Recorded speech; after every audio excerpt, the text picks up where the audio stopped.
Nuestro último fin, una de nuestras verdades de fe. Terminamos el capítulo anterior meditando en el único salmo que escribió Moisés, donde se nos recuerda la fragilidad de nuestra humanidad, pero también nos invita a poner toda la confianza en Dios, porque Él es eterno y que de generación en generación ha sido fiel y nunca nos va a fallar. También nos anima a vivir nuestro hoy con la misma puesta en Dios,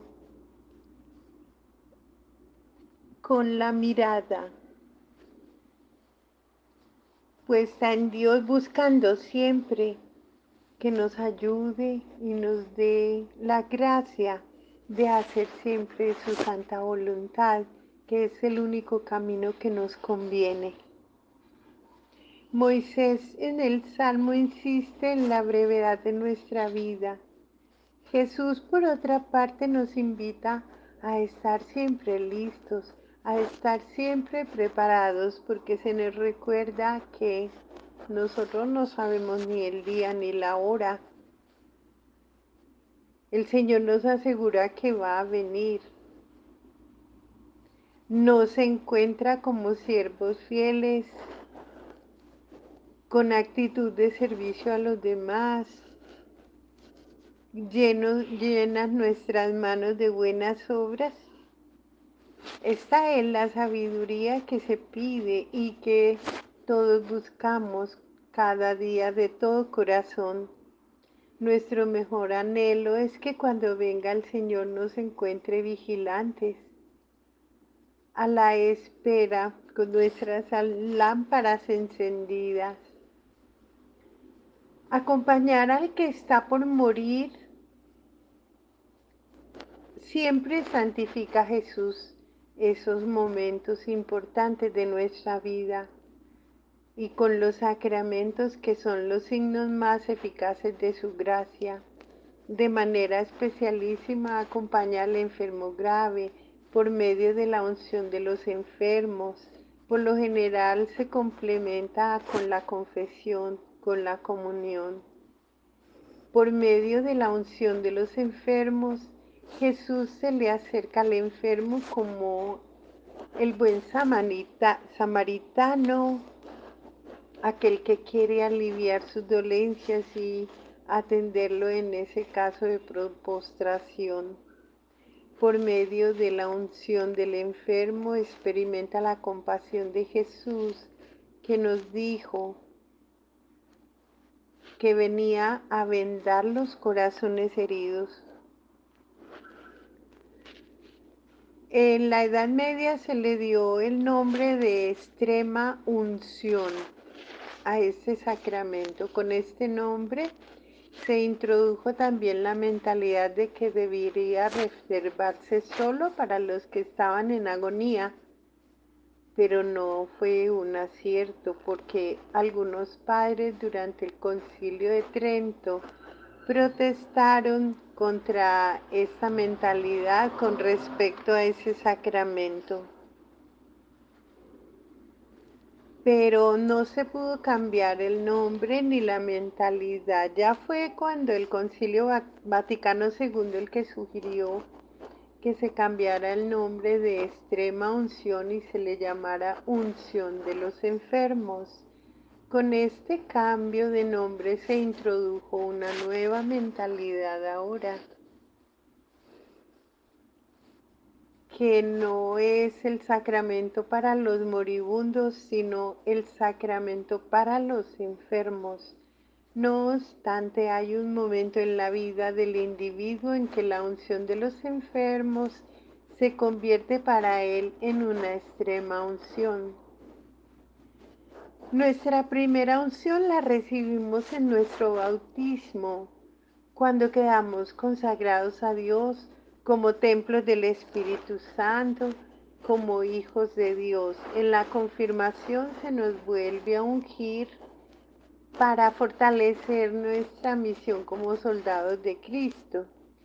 Y cuando nos disponemos a emprender nuestro viaje de regreso hacia la eternidad, también somos ungidos con la fuerza del Espíritu Santo para podernos sentir acompañados por nuestro buen pastor, que nos guía a verdes pastos y aguas tranquilas.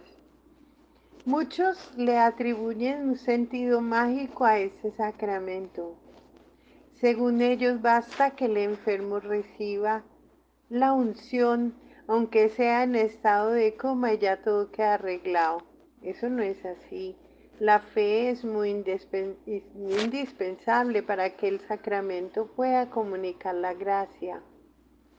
Cuando se administra al enfermo que está inconsciente, es porque no sabemos si escucha, aunque la mayoría de los médicos nos dicen que sí, que el paciente que está en coma alcanza a escucharnos y puede llegar a entender lo que estamos diciendo.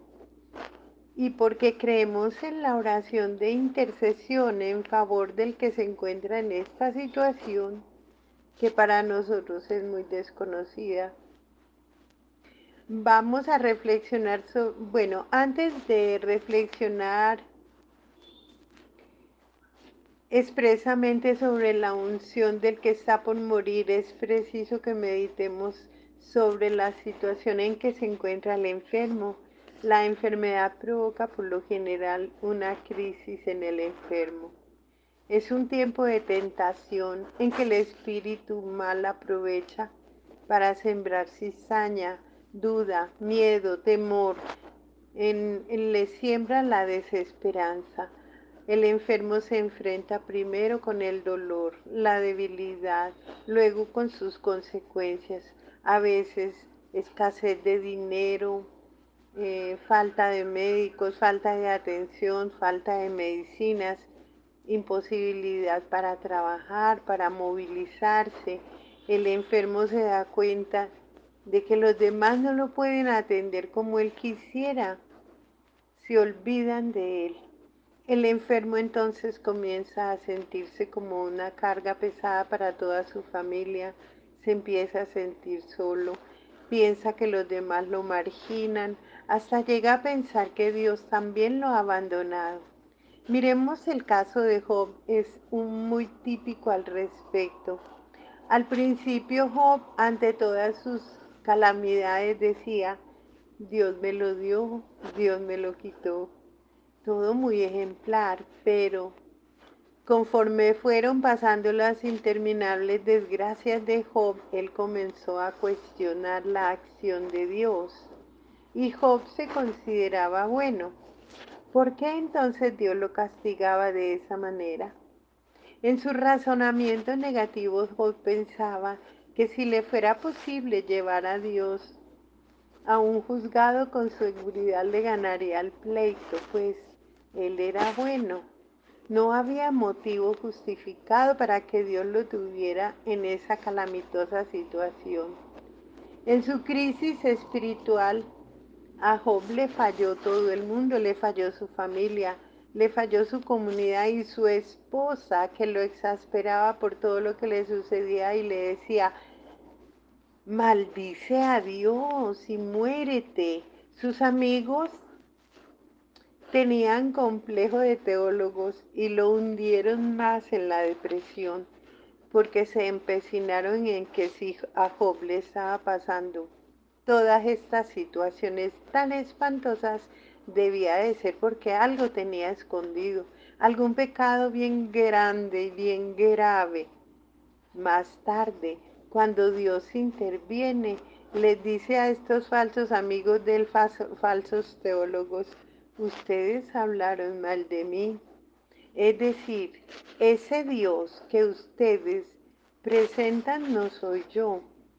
Una familia poco cristiana le va a fallar a su enfermo.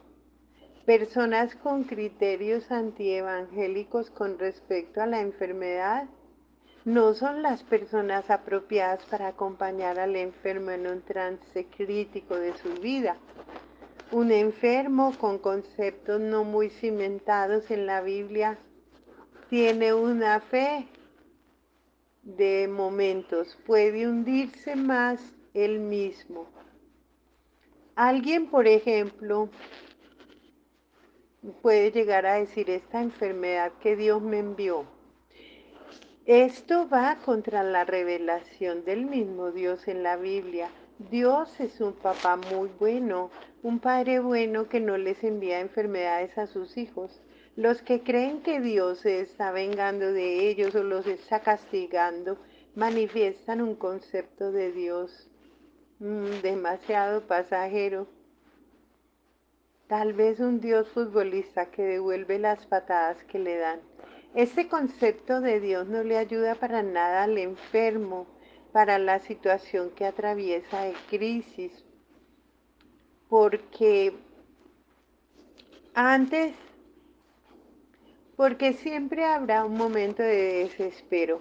Antes la gente moría en su cama, en su casa y por lo general rodeada de todos sus familiares.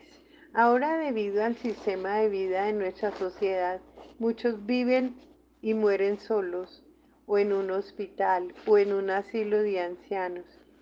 Si algo necesita de manera especialísima el enfermo grave, es estar acompañado espiritualmente. Es el momento de hacer por los moribundos lo que nosotros quisiéramos que hicieran por nosotros cuando seamos llamados a la presencia de Dios. La situación psicológica y espiritual del enfermo es delicada. Por un lado, la enfermedad, el sufrimiento hacen que se sienta solitario, abandonado por todos y hasta por Dios. Muchos caen en la depresión, se convierten en rebeldes. Santa Teresita aconsejaba alejar de los enfermos toda medicina peligrosa. Ella había pasado por muchos instantes de aturdimiento espiritual y psicológico y había experimentado la tentación del suicidio. El moribundo no necesita que le den clases de teología en ese momento, sino que haya alguien que viva su fe y que procure compartirla con él con mucho amor, con su presencia, su compañía, sin presionarlo, sin quererle imponer por la fuerza algo. A veces el enfermo agradece más un respetuoso silencio lleno de gestos, de compasión, que las interminables lecciones bíblicas que lo aturden y lo confunden y lo desconciertan más. Solo una persona llena de amor de Dios puede sobreponerse ante la impaciencia del enfermo, ante sus caprichos, ante sus locuras y exigencias. Es el momento de ver la imagen de Jesús reflejada en el rostro demacrado, sudoroso y triste del enfermo. Es el momento de pedir al Espíritu Santo sabiduría necesaria para sugerir las frases apropiadas que más impacto puedan causar en el enfermo. Es el momento de la oración constante e insistente, si es posible en comunidad. Al enfermo le consuela que alguien con amor lo esté acompañando en oración en ese instante tan decisivo, tan desconcertante de su vida y en que ya no acierta cómo orar. Aunque parezca que el enfermo no escuche, hay que continuar orando, sugiriendo frases bíblicas de consuelo. Muchos de los que han vuelto de su estado de coma o de gravedad han expresado que oían todo lo que los demás decían y comentaban. Según los expertos, el sentido del oído es de los últimos que se pierde. El momento de la muerte es un tiempo de gracia, de transición, también de dificultad, porque allí está el enemigo culpándonos, acosándonos. El Señor procura alcanzar a sus hijos en horas extra como lo hizo con el buen ladrón. Hay que cooperar con el Señor para que el moribundo reciba la misericordia del Señor. Había un escritor que se las daba de ser muy ateo y en todas las entrevistas que le hacían daba testimonio de su ateísmo. Sin embargo, cuando estaba muriendo, pidió que le llamaran a un sacerdote y le rogó que le rezara el Padre Nuestro. Ahí quedó su ateísmo. Alguna vez, para asistir a una anciana a punto de morir, de entrada me llamaron y de entrada la anciana me dijo que ella no era católica y que ella no me había llamado, que ella no me necesitaba. Yo le contesté que no la iba a presionar en nada, que si permitía únicamente iba a hacer una oración por ella para que Jesús la acompañara en ese momento difícil de su vida. Después de hacer la oración, la anciana me dijo que le gustaría confesarse, que hacía tantísimos años que no lo hacía. Le indiqué que si ella creía en lo que era la confesión y que si era así, que con mucho gusto se le atendería. Después de confesarse, este testimonio es de un sacerdote, después de confesarse me dijo que hacía mucho que no rezaba a la Santísima Virgen María y que le gustaría hacerlo en este momento. Nuevamente le indiqué que si tenía fe, que lo podíamos hacer juntos. Terminé dándole la unción de los enfermos. Por supuesto que no tenía ni idea de saber rezar, ni mucho menos ni el Ave María a la Santísima Virgen. Otro testimonio. Alguien que había sido mi profesor en la universidad me mandó a llamar. Cuando estaba a punto de morir, me dijo que quería confesarse, pero que todo debía quedar en absoluto secreto, que nadie debía saber. Yo le dije que no tenía ningún sentido confesarse en secreto, que era el momento preciso de reparar todas las veces que se había avergonzado de confesar a Jesús, porque en el momento de pecar el enemigo nos quita la vergüenza, pero para confesarnos sí nos avergüenza y demoramos ese momento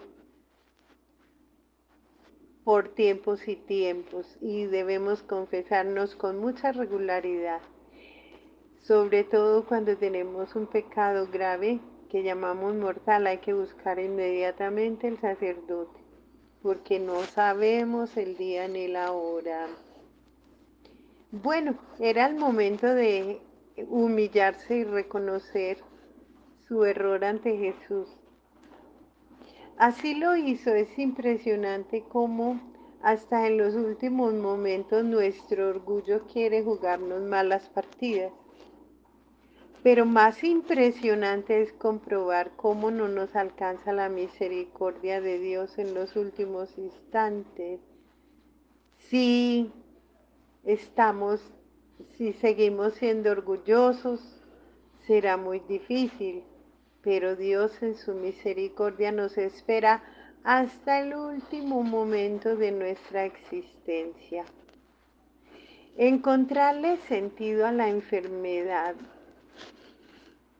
Pablo tenía una espina que lo hacía sufrir mucho. Algunos creen que eran ataques epilépticos o alguna enfermedad en la vista. Pablo, después de la sanación sin lograrla, recibió la revelación de Dios. El Señor le dijo que esa espina le había permitido él para que no se desvaneciera por sus muchos dones espirituales. Pablo entonces decía que se sentía fuerte cuando se sentía débil, porque entonces lo que prevalecía en él era el poder de Dios. Pablo de esta forma le había encontrado sentido a su espina. Este Pablo es San Pablo, el que escribió tantas cartas a los cristianos de Roma, de Filipo. Bueno, dos escritores muy famosos británicos eran cojos. Uno de ellos, Walter, se mostraba severo y con gozo era un cristiano convencido. Pero Byron, en cambio, era un hombre lujurioso, amargado, resentido, no había logrado encontrarle sentido a su cojera, a su enfermedad. Junto a la cruz de Jesús había dos ladrones. Los dos al principio insultaban y maldecían a Jesús, pero uno de los ladrones al oír a Jesús y verlo cómo se entregaba a Dios por la salvación del mundo se convirtió, pero fue momentáneo. De la maldición pasó a la oración. Encontró sentido a su sufrimiento. Entendió que lo que él iba a padecer era justo porque no había sido bueno, había sido malo, ladrón. No basta sufrir para santificarse. El dolor a unos los hace mejores, a otros antes les endurece el corazón. La diferencia consiste en que los cristianos a la, a la luz de la cruz le encuentran sentido a su enfermedad, a todos sus sufrimientos, y pasan de la rebeldía a la oración. Esta conversión abre sus corazones para la salvación que Jesús quiere darles. Un gran favor se le hace al enfermo grave al ayudarle a que le encuentre sentido a su sufrimiento, a su situación de paciente terminal. Eso no es fácil, pero la gracia de Dios es más grande que nuestra debilidad. Cuando le hallamos el sentido a la muerte, hay circunstancias en las que el enviado a orar por el enfermo tiene que aceptar que al enfermo le falta muy poco tiempo, que tiene una enfermedad terminal. Entonces, sin ningún temor, deben ayudarlo a ver la realidad y a prepararse para ese paso tan decisivo de su vida. El tema de la muerte por lo general se elude en nuestra sociedad a toda hora. Nadie quiere oír hablar de eso y es una realidad que cada uno de nosotros debemos de vivir en algún momento y debemos estar listos y preparados. Pero si no hablamos de ella, pues ¿cómo nos podemos preparar? El hombre en la actualidad cree que con solo hablar de la muerte, las cosas más sencillas se van a arreglar, todo se va a arreglar solito, no hay necesidad de nada más, no. Hay que ayudar al enfermo con su enfermedad terminal y a prepararse para ese paso. Es importantísimo porque de ahí depende la vida eterna que es por los siglos de los siglos de los siglos. No se le hace ningún mal cuando le hablamos claramente, todo lo contrario, le hacemos un gran bien. San Juan Bosco decía que le decía a sus jóvenes que había que hacer como un retirito espiritual mensualmente, como un ejercicio de la buena muerte, lo llamaba él. Cada mes les hacía un breve retiro espiritual en que cada uno se preguntaba cómo se encontraba en ese instante, si Dios lo llamara a la eternidad. Los jóvenes habían asimilado con mucha naturalidad el tema de la muerte. Tanto es así que cuando don Bosco, con su don de palabra y de ciencia, anunciaba que dentro de 2 meses iban a morir 2 jóvenes del oratorio, no les daba susto, no cundía el pánico, al contrario, todos se aprestaban a encontrarse en buena relación con Dios, por si acaso les tocaba a ellos pasar a la eternidad. Don Bosco afirmaba que la buena marcha de su oratorio se debía a la confesión y la comunión eucarística frecuentes y al ejercicio de la buena muerte, que era ese retirito espiritual mensual. Jesús nos viene a auxiliar, Jesús quiere santificarnos todos los momentos más importantes de nuestra vida por medio de los sacramentos, de manera especialísima. Acompaña al enfermo grave por medio de la unción de los enfermos y por lo general se complementa con la confesión y la comunión. Ayudémosle al Señor a salvar almitas. Cuando haya un enfermito grave, llevémosle el sacerdote, que trate de hablar con él, que si quiere se confiese y reciba la comunión. Eso es ayudarle a Dios, eso es trabajar por el reino y es un deber de cada uno de nosotros.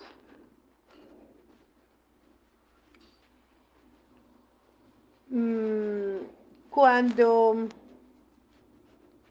vamos a ver cómo es que la fe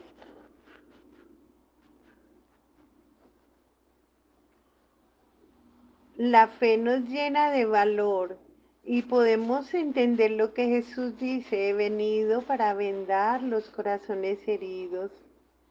Aquí hay una cuestión muy delicada. El enviado muchas veces tiene que cumplir la poca,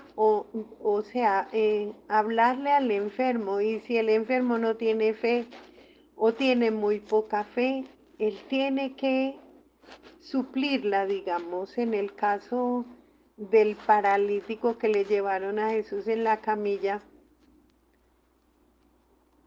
cuando lo bajaron del tejado, lo que contó fue la fe de los amigos, que se valieron de todos los recursos habidos y por haber para acercar el enfermo a Jesús. El texto bíblico anota que Jesús, viendo la fe de todos ellos, sanó al paralítico. Eso lo que contó ahí fue la fe de los amigos, pero al sentirse sanado el paralítico, pues imagínense la fe que llegaría a lograr. La fe de la madre cananea que, que valió ante el Señor la sanación de su hija. La fe del centurión romano fue una sanación preciosa de su sirviente. La fe del alto oficial fue la que logró que Jesús sanara a distancia a su hijo, que estaba muy grave, muy enfermo. Los enfermos muchas veces se encuentran en una crisis muy grande de fe, y lo que cuenta en ese momento es la fe del que ha sido enviado por Jesús para auxiliar al enfermo también terminal, para que pueda tener su conversión y su entrega total a Jesús.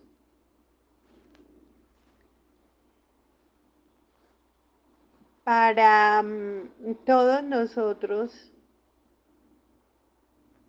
enfocar el caso de la muerte como nuestro encuentro tan deseado con Jesús, como la consecución de la salud total, porque ya no habrá médicos, ni medicinas, ni dolores, ni ambulancias. Dice el Apocalipsis que en nuestra nueva y definitiva morada no habrá luto, ni dolor, ni lágrimas. En ese paso hacia la eternidad, la unción de los enfermos más que nunca tiene el sentido de viático, para que el enfermo se sienta acompañado y dirigido por Jesús hacia su última morada.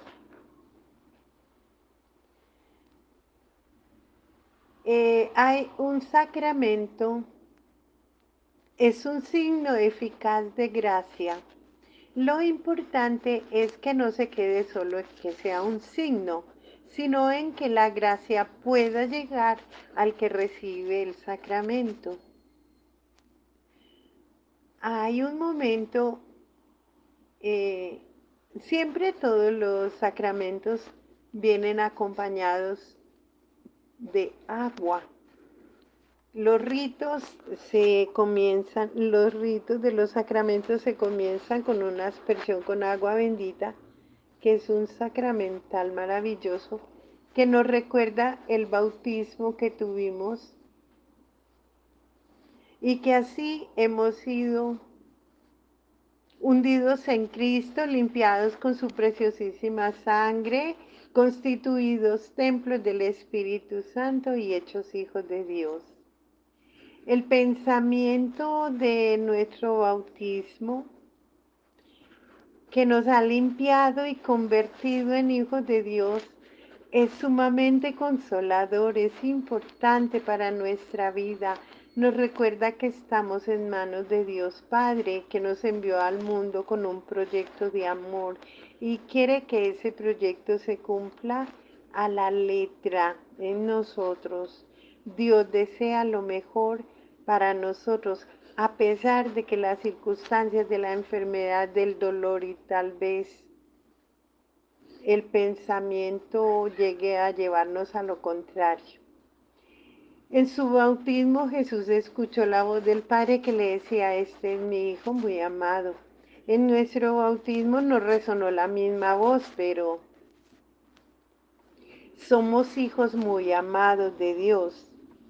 En la enfermedad terminal, este recuerdo nos ayuda a confiar más en la bondad de Dios, a sentirnos hijos muy amados en sus manos.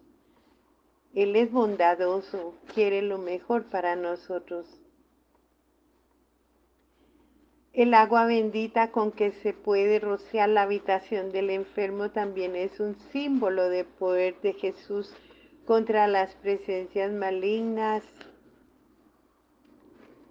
Eh, En la carta a los Efesios se nos asegura que estamos rodeados de influencias diabólicas que quieren destruirnos, pero que contamos con la armadura de Dios para no ser vencidos. El agua bendita nos invita a invocar el poder de Jesús contra toda mala presencia que quiere impedir nuestra paz interior, confundirnos en ese momento de entrega y apartarnos de esa confianza que debemos de tener en esa misericordia hermosa y en esa bondad de Dios. Hay que tener presente que muchas casas están contaminadas de presencias malas, porque nunca se sabe los habitantes que hicieron ahí, qué pasó, si frecuentaban eh, prácticas diferentes a nuestra fe, espiritismo, adivinación, brujería, porque quizá vivían en pecado, no tenían, estaban desligados de la bendición de Dios. El agua bendita debe invocar siempre el poder de Jesús que Él nos ha dado contra el mal. Satanás, el acusador, va a procurar en los últimos momentos acusarnos de todo lo malo que hemos hecho en nuestra vida pasada.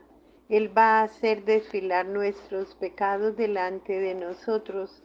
Ese es el momento preciso en que deben desfilar también de todos ante nosotros esas palabras consoladoras de Dios. Aunque los pecados de ustedes fueran rojos, como la grana, ustedes van a quedar más blancos que la nieve. También Es el momento de recordar la promesa del Señor. No me acordaré más de tus pecados. Es la oportunidad en que la palabra de Dios debe prevalecer en nosotros contra la palabra del acusador. La proclamación de la palabra por medio de la lectura y comentar algún pasaje conveniente de la Biblia para el enfermo puede volver a escuchar a Jesús que le habla. La buena noticia de Jesús lo ayuda a tener un aumento en su fe, ya que, como dice la misma Biblia, la fe viene como resultado de oír el mensaje que nos habla de Jesús. Si el corazón del enfermo está cerrado por el pecado, la palabra se le va a hundir como una espada de doble filo y llegará hasta los rincones más oscuros de su corazón para iluminarlos. Lo más importante es que el enfermo pueda escuchar a Jesús que le dice: vengan a mí todos los que están agobiados y cansados, que yo los ayudaré a descansar. Tomen mi yugo y aprendan de mí, que soy manso y humilde de corazón, y encontrarán descanso para sus almas. Siempre debemos trabajar por la salvación de nuestras almas. Continuamos.